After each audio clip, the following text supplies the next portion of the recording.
Assalamualaikum warahmatullahi wabarakatuh. Halo adik-adik, jumpa lagi dengan Rumah Belajar Cemerlang. Saya akan melanjutkan materi mengenai peluang pada pokok bahasan peluang empirik dan peluang teoretik. Sebelum kita memulai, mari kita baca basmalah dulu ya. Bismillahirrahmanirrahim. Nah, sebelum melanjutkan menonton video ini, jangan lupa subscribe, like, komen, dan tekan tombol loncengnya. Simak videonya sampai habis ya. Terima kasih. Nah, sebelum kita membahas peluang empirik dan peluang teoretik, kita akan membahas mengenai peluang suatu kejadian. Apa sih peluang suatu kejadian? Nah, peluang suatu kejadian itu adalah perbandingan banyaknya kejadian atau titik sampel dengan banyaknya ruang sampel. Nah, rumusnya itu seperti ini. PA sama dengan NA per NS. Nah, PA itu adalah peluang suatu kejadian. Kalau NA itu banyaknya kejadian A, kalau NS itu banyaknya ruang sampel. Nah, nilai peluang itu berada di antara 0 dan 1, atau peluang suatu kejadian itu lebih dari sama dengan 0 dan kurang dari sama dengan 1. Nah, ini kalian perhatikan contoh dari peluang suatu kejadian. Nah, peluang terambilnya kartu as pada sekali pengambilan kartu dari seperangkat kartu bridge lengkap adalah, nah, banyak kartu as ada berapa yang muncul? Oh, ada 4. Kemudian banyak kartu bridge itu ada 52. Nah, jadi bagaimana peluang kejadiannya? Nah, peluangnya itu PA sama dengan NA per NS. Nah, NA-nya 4, jadi banyak kejadian munculnya 4, kemudian ruang sampelnya 52. Nah, kemudian ini kita sederhanakan. Ini kita bagi 4 semua ya, menjadi 1/13. Jadi, peluang kejadian muncul kartu as adalah 1/13. Nah, kita lanjut. Contoh berikutnya, sebuah kantung berisi 15 kelereng hitam, 12 kelereng putih, dan 25 kelereng biru. Bila sebuah kelereng diambil secara acak, peluang terambilnya kelereng putih adalah, nah, banyak kelereng putih ada berapa? Oh, ada 12. Nah, totalnya ada berapa sih banyak seluruh kelereng? Banyak seluruh kelereng itu sama artinya dengan banyak ruang sampel, itu penjumlahan dari ini. Dari kelereng hitam ditambah dengan kelereng putih ditambah dengan kelereng biru. Nah, totalnya ada 52.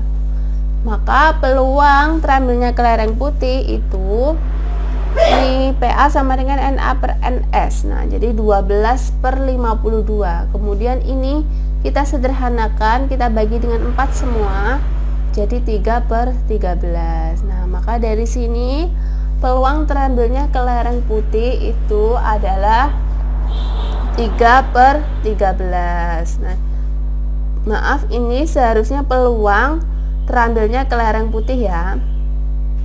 Peluang kejadian terambilnya kelereng putih. Nah, kelereng putih itu 3/13.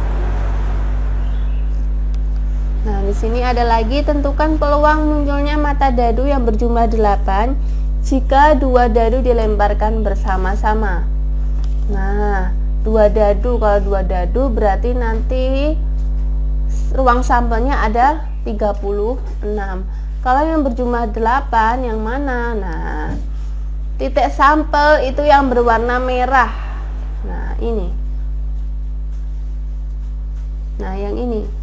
Yang berwarna merah ini yang berjumlah 8 kalau dijumlahkan. Nah, kalian lihat 2 tambah 6 ya kan 8, 3 tambah 5 8, 4 tambah 4 8, 5 tambah 3 8, 6 tambah 2 juga 8. Nah, ada berapa jadi NA-nya? Oh, jadi banyak kejadian muncul itu ada 5. Nah, ini ya, 1, 2, 3, 4, dan 5. Kemudian banyak ruang sampelnya ada 36. Nah, jadi peluang munculnya mata dadu berjumlah 8 itu berapa? Oh, Na per Ns sama dengan 5 per 36. Seperti itu ya. Nah, selanjutnya kita akan bahas lagi contohnya. Sebuah mata uang dan sebuah dadu dilempar undi sekali. Tentukan peluang munculnya angka pada mata uang dan bilangan prima ganjil pada dadu. Nah, seperti ini. Ini pada mata uang pasti ada angka dan gambar. Kemudian kalau pada mata dadu mulai dari angka 1, mata 1 sampai mata 6. Nah, yang ditanyakan itu adalah peluang munculnya angka pada mata uang. Jadi ada angka dan bilangan prima ganjil. Nah, mana? Oh, yang ini, ya kan? Nah, peluangnya angka, ini angka. Kemudian bilangan prima ganjil. Nah, 3 dan 5. Jadi peluang munculnya kejadian itu ada 2, kemudian banyak ruang sampelnya ada 12. Nah, mulai dari sini 1, 2, ini sampai 6. Kalau sampai sini sudah 12 ya. Jadi peluang munculnya angka pada mata uang dan bilangan prima ganjil pada mata dadu itu adalah 2 per 12. Nah, kemudian ini kita sederhanakan, kita bagi 2 semua menjadi 1 per 6. Jadi peluangnya itu adalah 1 per 6. Nah, seperti itu ya. Nah, sekarang kita akan membahas peluang suatu kejadian itu ada 2. Nah, peluang empirik dan peluang teoritik. Nah, sekarang yang kita bahas adalah pengertian dari peluang teoritik dan peluang empirik. Nah, peluang empirik itu apa? Nah, peluang empirik itu adalah perbandingan antara frekuensi kejadian terhadap percobaan yang dilakukan. Kalau peluang teoritik itu adalah perbandingan antara frekuensi kejadian yang diharapkan terhadap frekuensi kejadian yang mungkin atau ruang sampel ya. Nah, kalau rumus peluang empirik gimana? Nah, seperti ini, sama seperti tadi, Na per Ns ya. Nah, PA tadi adalah peluang, Na itu banyaknya kejadian A, dan Ns itu banyaknya ruang sampel. Kalau nilai peluang itu sama berada di antara 0 dan 1, atau peluang itu harus lebih besar dari 0 dan kurang dari sama dengan 1. Nah, kita bahas langsung contoh peluang empirik. 2 mata uang dilempar secara bersamaan, tentukan peluang munculnya 1 gambar dan 1 angka. Nah, di sini ada tabelnya. Nah, tadi 2 mata uang seperti ini. Tadi yang muncul 1 gambar dan 1 angka ini. Ini dan ini ya. Jadi banyaknya kejadian ada berapa? Nah, banyaknya kejadiannya itu adalah 2 ya. Terus kemudian banyak ruang sampelnya ada 4. Nah, sehingga peluang munculnya 1 gambar dan 1 angka itu 2 per 4. Kemudian kita sederhanakan, kita bagi dengan 2 semua menjadi setengah atau 1 per 2. Seperti itu ya. Nah, selanjutnya contoh berikutnya. Mengenai rumus peluang teoritik. Kalau peluang teoritik juga sama Na per Ns. Ya. Kalau PA itu peluang, kalau Na itu frekuensi kejadian yang diharapkan, kalau Ns itu frekuensi seluruh percobaan. Nah, nilai peluang itu berada di antara 0 dan 1, atau PA lebih dari sama dengan 0 dan kurang dari sama dengan 1. Langsung pada contoh. Pada sebuah kantong terdapat 50 kelereng dengan warna kuning 15 buah, hijau 10 buah, dan sisanya berwarna putih. Kemudian diambil 1 buah kelereng secara acak. Tentukan peluang jika yang terambil adalah kelereng putih. Nah, kalau kelereng putih itu ada berapa? Nah, banyak kelereng dikurangi dengan kelereng kuning ditambah kelereng hijau. Kita mencari banyaknya kelereng putih ya.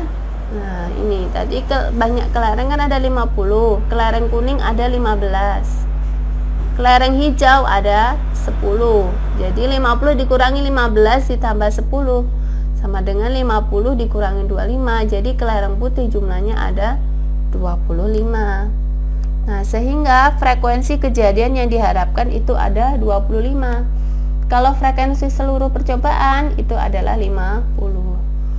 Maka peluang terambilnya kelereng putih itu Na per Ns sama dengan 25 per 50. Kemudian kita sederhanakan, ini kita bagi dengan 25 semua, sehingga peluang terambilnya kelereng putih itu setengah atau 1/2. Nah, seperti itu ya. Nah, sekarang kita akan membahas mengenai frekuensi harapan. Apa sih frekuensi harapan? Nah, frekuensi harapan itu adalah banyaknya kejadian yang bisa diharapkan dari beberapa kali percobaan yang dilakukan. Nah, rumus dari frekuensi harapan seperti ini.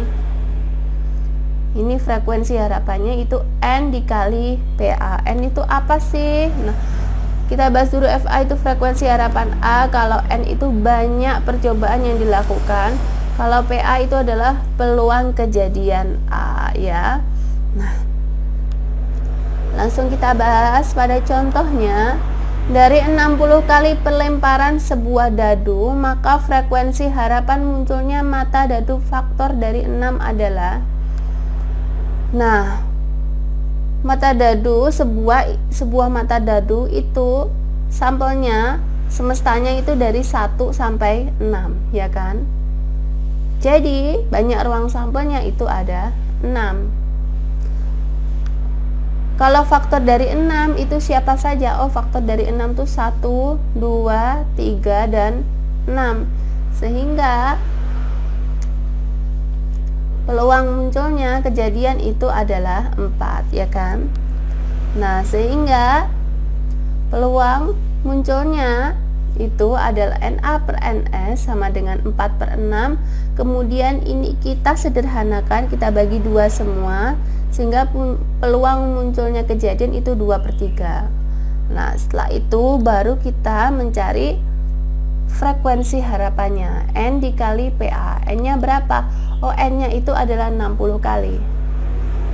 Nah, ini banyaknya kejadian itu adalah 60 kali.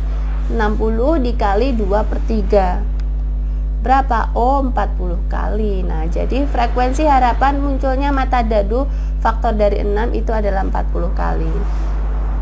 Kita lanjut contoh berikutnya.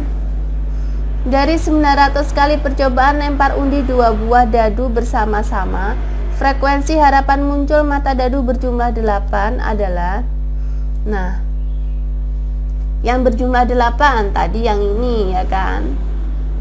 Nah, jadi kita mencari peluang kejadian munculnya mata dadu berjumlah 8 dulu.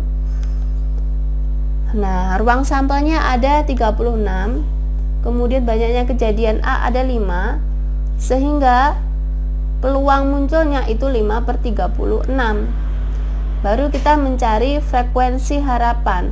Nah, N-nya tadi ada berapa? Percobaannya ada 900 kali. Jadi 900 dikali 5 per 36. Temu 125 kali. Nah, jadi frekuensi harapan muncul mata dadu berjumlah 8 ada 125 kali. Nah, demikian pembahasan kali ini, semoga bermanfaat ya. Wassalamualaikum warahmatullahi wabarakatuh.